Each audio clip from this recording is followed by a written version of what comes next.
In this video, we're going to look at what we can do from the hosting control panel. If you haven't got your hosting set up yet, then go back to the previous video and follow that one to get going. But here, we're just going to have a quick look through the main features of the control panel. So first of all, we've got the file manager. Now, I would actually recommend navigating through your files and managing them through FTP, which I'm going to show you how to do in the next video.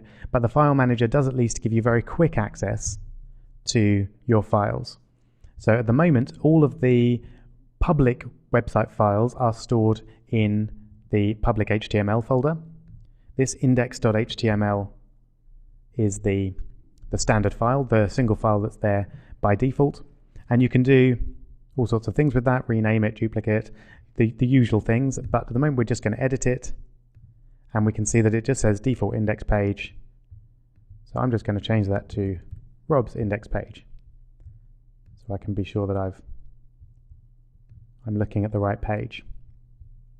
Okay, so the file manager is useful for getting your files edited quickly, but FTP is definitely a more powerful solution, so I'll show you that later on. Go back home. Now, I just edited that file. How can I actually view it? This is the important thing, especially if you don't want to buy any domain names. You don't need to buy any domain names to be able to use your websites, because you can use the temporary web address. So if I click on that and open it up in a new page, a new tab, you can see Rob's index page. So that's the page that I just edited. So right there, you've got the power to create and edit files in the file manager and then view them immediately on the web. And of course, you can send this link to anyone else to show them your work, to share it in the forums, and I really would encourage you to do that. If you want to use your actual domain name without this IP address, as it's called, in front of it, then you will need to purchase anytestdomainwillwork.com or whatever domain name you like. I would recommend getting a domain name up and running. If you want to be a serious web developer, you're going to need a few of them. So I would recommend buying them, and you can buy them from anywhere you like. They're not expensive. .coms from Eco Web Hosting are $6.99 plus VAT a year, so it's not a great deal of money. You're welcome to buy them elsewhere if you like. Now, with your Complete Web Developer course, you also get email provided.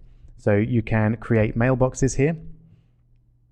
Each mailbox does have a limit of 400 megabytes, but you can have as many mailboxes as you like. To be able to use those, you will need to have actually purchased the domain. You can't use the mailboxes on the temporary domain, I'm afraid. Stop that. And just to quickly cycle through, the MySQL databases section is there. You can have as many of those as you like as well. So when we get to the MySQL databases section of the course, we'll look at that in a bit more detail. I'm just going to brush over all of these things because we don't need to know about them now, but feel free to have a click around, have a play, see what you can do with them. The other thing of relevance to us is the WordPress blog one-click install. So that will get WordPress set up for you in just one click without having to upload all the files, create a database, and everything like that. And there's a number of other content management systems like Drupal, Joomla, Vanilla, various others there that you can use, as well as some quick scripts, which might come in useful at some point. Okay, in the next video, I'm going to show you how to set up FTP on your domain.